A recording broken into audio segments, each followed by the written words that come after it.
cruel fiancé banned me from their wedding because she claimed my facial scars would ruin the photos. So my dad dumped her and now she's harassing us and got arrested. I am 16F. I am in high school right now and I have had a pretty bad run recently with my stepmother-to-be. My biological mother passed away when I was 6 years old, and even though I was very young and all the memories that I have of her are very hazy and I don't remember her too well, I do remember that my dad and I loved her more than anything in this world. She was pretty much my best friend when I was a kid, and the time that I did spend with her, I am very glad that I got to be her daughter for the short time that she was with us. My dad was very depressed after my mom passed away, and even though he tried his best to hide it from me, I could tell that he was suffering, and so I did my best to cheer him up and be a good daughter, and I guess my mother's passing brought us closer together, and the position that my mother held in my life before she passed away, the position of a best friend and a confidant, was taken over by my dad after she was gone. He took over the roles of both a mother and father quite seamlessly, and I am very grateful that I had a father like him, and he never let me down on any front. He was always there for me growing up, and even when he was busy with work, I never felt like I would not be able to go up to him to ask for advice or even just to talk. He made sure that I always felt that he would be available for me no matter how busy he seemed, and that really stuck with me. I guess what I am trying to say is that he was a great father and he never let me down. So when, 3 years ago, he started dating Emily, I was very happy for him because I believed that he deserved all the happiness in the world, and I was glad that he was finally moving on with his life. I was not insecure or whatever, like other kids might have been, had they been in my position, but I was actually quite supportive of his relationship with Emily because I wanted him to be able to move on and live life to the fullest. He had already done a great job being there for me after my mother had passed away, and now I wanted him to be able to be there for himself as well. I guess it was pretty surprising for most people in my family who were the age of 13. I had such sorted opinions and they all appreciated me for it, but for some reason, I felt like the one person who did not like me at that point of time was Emily herself, even though I did not have any problem with her. Emily and my father had met through common friends, and after a couple of months, they had introduced each other to their families, and the very first time that Emily had met me, she had been sweet enough to me while my dad was in the room, but as soon as he left, I felt something shift, and even though at the time I did not understand what was going on, I feel like now I can say for sure that her behavior towards me suddenly changed and she seemed a little more indifferent, and as soon as my dad was back in the room, she was back to being all nice and friendly. I thought it was a bit weird, but I was just 13 and I thought that maybe I was just overthinking it and did not pay much attention to it. That is the kind of behavior that continued for the next couple of years, and I never spoke up about it because it was not a big deal to me. I couldn't exactly make a big deal out of something like that either, because all she was doing was pretending to be nice to me when my dad was around, but when he was not, she was just being indifferent to me, and it was not a bad thing, but it was not a necessarily good thing either.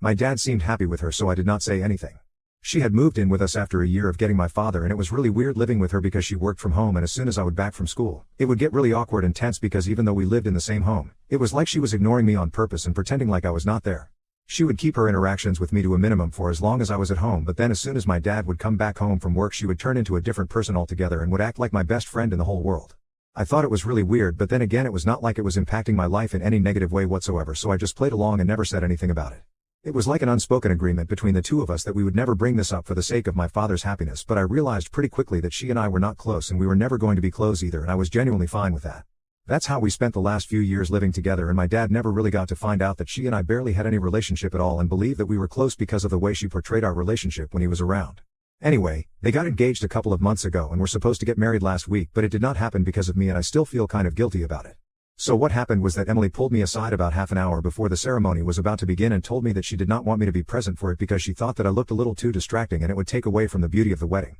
She told me that she had hired professional photographers for the event and she did not want me spoiling the scene by being present in it, and told me that she hoped I would understand.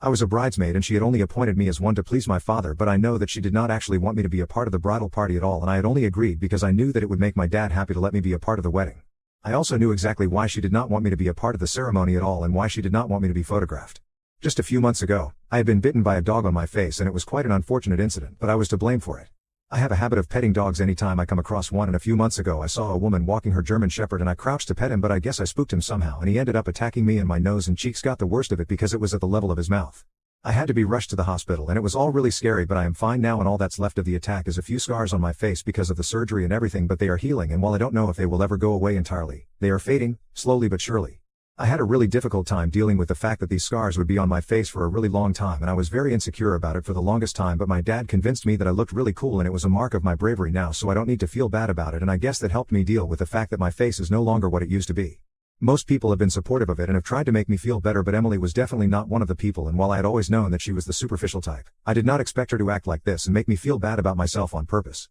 I was very offended when I was told by her that she did not want me to be present at the ceremony, and I asked her straight away if this had anything to do with the scars on my face. She did not even have the courtesy to hesitate before telling me that she actually felt like my face was very distracting and hideous at the moment. She did not want that showing up in her wedding photos 10 years from now because it was really ugly to look at and it would ruin her photos. Hence, I needed to clear out and I could not let my father know about it either because then he would get mad at her and that was the last thing she needed on her wedding day because she was already so stressed out from planning everything and making sure that everything was going smoothly and perfectly. She actually expected me to clear out and stay away from my own father's wedding because she thought that I was not pretty enough to attend anymore. It was so ridiculously entitled and inconsiderate of her that I decided that I was going to finally tell my dad about everything that day and I didn't even care that he was going to get married because it was clear to me at that point that Emily was not the kind of person who deserved to be with my dad or even breathe the same air as us. But I did not want to do it in front of her, so I told her that I completely understood what she was talking about and promised her that I would stay away from the ceremony and would come up with some excuse to tell my father so I would be able to explain my absence without getting her in trouble, and she was stupid enough to fall for it and actually thanked me by saying that I was doing her a huge favor and she did not expect me to be so understanding about all of this, but I really was very mature for my age.